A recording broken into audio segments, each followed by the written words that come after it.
Hi friends, welcome back to my channel everyday new. दोस्तों, RRB group D expected cut off का हम लोग analysis देख रहे हैं और इस वीडियो में north eastern railway Gorakhpur zone की कंप्लीट एनालिसिस देखते हैं। 6 लाख प्लस छात्र का रियल डेटा आया है, उसके बाद क्या सेप स्कोर रह सकता है आपके रॉ मार्क्स पर, आफ्टर नॉर्मलाइजेशन कितना कट ऑफ जा सकता है। ठीक है, तो ये जानते हैं हम लोग कितने मार्क्स पर पक्का सिलेक्शन होगा और नॉर्मलाइजेशन के बाद कितना बढ़ सकता है। तो चलिए वीडियो को शुरू करते हैं। इससे पहले जो लोग चैनल पर नए हैं वो सब्सक्राइब करके बेल बटन जरूर दबा दीजिएगा रेलवे भर्ती की पल पल की अपडेट के लिए। देखिए फ्रेंड्स, 6 लाख प्लस कैंडिडेट के जो रियल डेटा है उसके बाद हम लोग यहाँ पे एनालिसिस देख रहे हैं और गोरखपुर जोन में देखिए 19,000 प्लस छात्र ने अपना एनालिसिस है जो कि दिया है। अब यहाँ पे बात कर लेते हैं सबसे पहले वैकेंसीज की। तो ये रही दोस्तों गोरखपुर जोन की vacancy table north eastern railway वाली। अभी इसमें टोटल 1370 वैकेंसीज आपकी दी गई है। ईवर का 598, एससी का 215, एसटी का 134, ओबीसी 285 और ईडब्ल्यूएस का 122। इसमें से हॉरिजॉन्टल रिजर्वेशन में 274 और 274 एक सर्विसमैन और सीसीए के खाते में गए और इतनी वैकेंसी पीडब्ल्यूडी के लिए गई। ठीक है, अब इसमें से भी बात करें तो एक सर्विसमैन का हम लोग मान के चल रहे हैं कि 10% के आसपास सीट है जिसपे एक्स्ट्रा पीईटी वाले छात्र को बुलाया जाएगा, नॉर्मल कैंडिडेट को। ठीक है, तो इस अकॉर्डिंग देखते हैं तो करीब करीब ये वैकेंसी का 65% के आसपास लगभग तो बुलाया जाएगा हर एक कैटेगरी में। यूआर में बात करते हैं तो यूआर की जो नॉर्मल वैकेंसी बच जाती है लगभग दोस्तों 389 के आसपास बचती है और इसका 3 गुना लेंगे तो ये 1167 प्लस छात्र का तो पीईटी में नाम आएगा ही आएगा। इसी तरह से एससी की बात करते हैं तो इनके लिए लगभग 140 के आसपास सीट बचती है और यहाँ पे देखा जाए तो ये 420 प्लस यहाँ पे कैंडिडेट का रिजल्ट आएगा।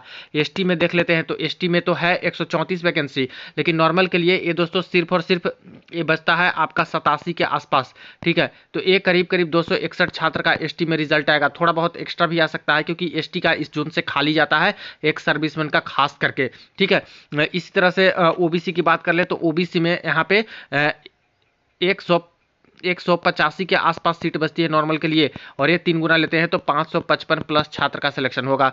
ईडब्ल्यूएस में देख लेते हैं तो ईडब्ल्यूएस में टोटल दोस्तों 80 के आसपास सीट बचती है और इसका यहाँ पे देखते हैं तो 240 प्लस कम से कम तो पीईटी में सिलेक्शन होगा या इससे ज़्यादा हो सकता है क्योंकि ईडब्ल्यूएस के भी कम छात्र मिलेंगे। जितना एक सर्विसमैन में शॉर्टफॉल होगा उतना ज़्यादा नॉर्मल छात्र को बुलाया जाता है। बस यही एक फंडा एक है दोस्तों और इसका क्लॉज भी डाल रखा है रेलवे ने अपने पीईटी वाले सेक्शन में कि हम एक्स्ट्रा छात्र को बुला सकते हैं और हमेशा से बुलाया है। 2018 में देख लें, 2019 वाली भर्ती में देख लें, एक्स्ट्रा छात्र को बुलाया क्योंकि उनको लगता है कि अगर कैंडिडेट ना मिल पाए हमें उतने पीईटी पास तो क्या करेंगे, दोबारा तो पीईटी होता नहीं है और एक सर्विसमैन की सीट खाली जाएगी तो नॉर्मल को देना भी देना है। ठीक है, तो इसलिए एक्स्ट्रा को बुलाते हैं। तो इतना तो मैंने मिनिमम बता दिया, लेकिन इससे ज़्यादा भी थोड़ा यहाँ पे सिलेक्शन हो सकता है अभी पीईटी में बिकॉज ऑफ एक सर्विसमैन सूटेबिलिटी और यहाँ पे कितना अवेलेबिलिटी है उसको देखते हुए रेलवे अपने अपने जोन में निकालती है। अब दोस्तों यहाँ पे मार्क्स का डिस्ट्रीब्यूशन देख ले गोरखपुर जोन का तो कुछ इस प्रकार से है। यहाँ पे बात करते हैं तो 80 प्लस में 128 छात्र हैं, 75 प्लस में 584 छात्र हैं, 70 प्लस में 1584 छात्र हैं। हमें यूआर में लगभग जो रिजल्ट मिलने जा रहा है वो गोरखपुर जोन से करीब 1167 प्लस छात्र का रिजल्ट मिलेगा पीईटी के लिए। अब ये जो रेंज है दोस्तों ये 70 से 75 के बीच में ही निकल के आ रहा है और ज़्यादा तो करीब यहाँ पे 70 के आसपास का निकल के आ रहा है क्योंकि 75 से ऊपर सिर्फ बहुत कम है, 500 ही है, लेकिन 70 प्लस में ज़्यादातर है तो इसके आसपास ही निकल के आएगा। तो यूआर में मान के चले कि यहाँ पे रॉ मार्क्स के बेसिस पे ये 71 प्लस के आसपास सेफ स्कोर। ठीक है, यही बात कर लेते हैं ओबीसी के लिए।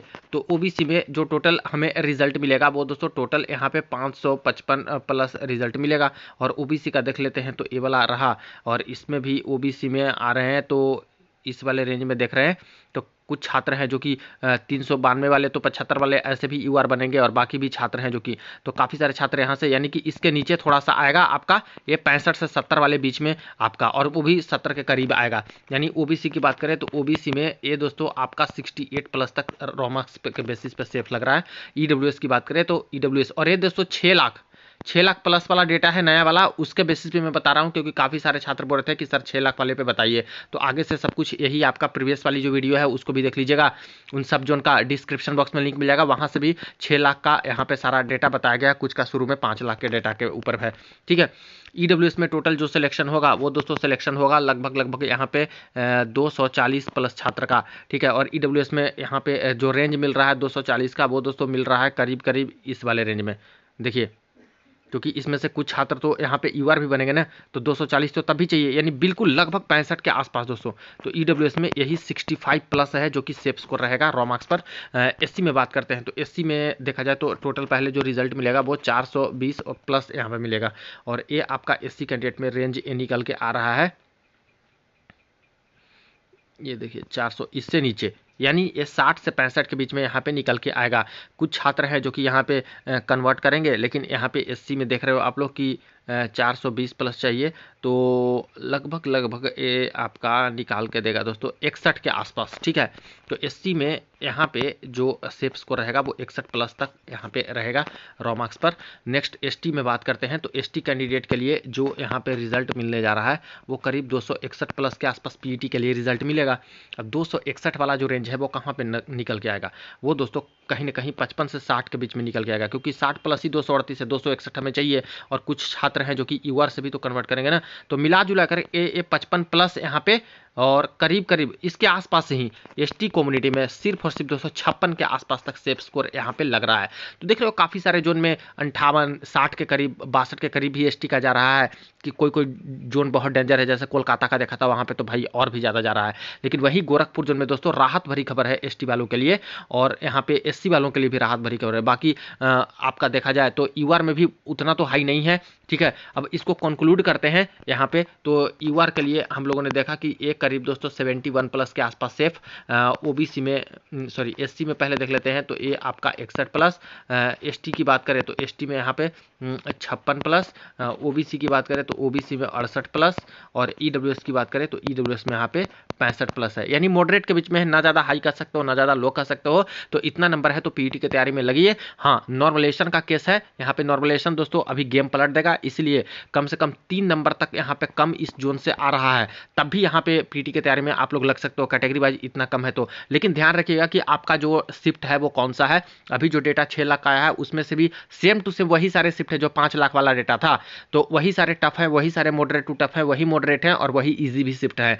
तो देख लीजिए, अगर मॉडरेट टू टफ में या फिर मॉडरेट या फिर टफ शिफ्ट आ रहा है तो उसमें तो अच्छा नंबर मिलेगा, तो सिलेक्शन हो जाएगा आफ्टर नॉर्मलाइजेशन। नहीं तो आपका इजी शिफ्ट आता है या फिर 2 नंबर 3 नंबर 4 नंबर मिलता है, नंबर भी आपका कम है, तो फिर दिक्कत है कि आपका पीईटी में भी सिलेक्शन नहीं हो पाएगा, क्योंकि इससे ज़्यादा आपका कट ऑफ जाएगा आफ्टर नॉर्मलाइजेशन। कट ऑफ जो होता है इससे ज़्यादा जाता है, स्टेप्स जो रॉ मार्क्स होता है इससे भी ज़्यादा जाता है। तो 3 नंबर बढ़ा के मान के चले मिनिमम भी, तो ये दोस्तों आपका आफ्टर नॉर्मलाइजेशन ये जो कट ऑफ जा सकता है यूआर का, यही दोस्तों आपका 74 प्लस रह सकता है, आपका एससी में यही दोस्तों 65 प्लस रह सकता है, एसटी में यही आपका कट ऑफ 60 प्लस रह सकता है, ठीक है, 59 या 60 के आसपास पीईटी के लिए मैं बोल रहा हूँ। ओबीसी में बात करें तो यही आपका 72 प्लस रह सकता है, और ईडब्ल्यूएस में देखा जाए तो यही आपका 69 प्लस रह सकता है, ठीक है, 69 प्लस, ओबीसी में 71 प्लस के आसपास आफ्टर नॉर्मलाइजेशन के लिए, ठीक है। तो थोड़ा सा मार्क्स कम पे भी सिलेक्शन होता है, तो ये आपका कट ऑफ थोड़ा ज़्यादा भी जाता है आफ्टर नॉर्मलाइजेशन, तो इसको ध्यान में रखिएगा। डीबी की बात करें तो डीबी में तो 1:1 में सिलेक्शन होगा, तो पीईटी तो काफ़ी लोग पास होते हैं, लेकिन डीबी में जितनी वैकेंसी उतने को लेंगे, तो यानी कि फिर से कट ऑफ बढ़ेगा आपका फाइनल डीबी के लिए, और वहाँ पे आपको कम से कम 4 से 5 नंबर का मार्जिन आपका रहेगा, कैटेगरी वाइज नंबर 4 से 5 ज़्यादा रहेगा पीईटी के कट ऑफ से, तब फाइनल सिलेक्शन भी आपका हो जाएगा पहली ही डीबी में। नहीं तो फिर वेट करना होगा कि सेकंड डीबी थर्ड डीबी कब आती है, क्योंकि ये तो रूल है ही कि सीट नहीं भरेगी तो सेकंड थर्ड फोर्थ डीबी निकाल करके कट ऑफ मार्क्स घटा करके सिलेक्शन यहाँ पे करेंगे। तो ये रही एनालिसिस। इससे पहले दोस्तों यहाँ पे 9 जोन का एनालिसिस हो चुका है, उन सब जोन से हो नहीं देखे हो तो वीडियो के डिस्क्रिप्शन बॉक्स में लिंक मिल जाएगा, वहां से चेक कर लीजिए, और बाकी जोन का भी जल्द से जल्द एनालिसिस करके आपके सामने आ जाएगा। तो वीडियो को शेयर कर दीजिएगा। चलिए मिलते हैं नेक्स्ट वीडियो में नेक्स्ट अपडेट में।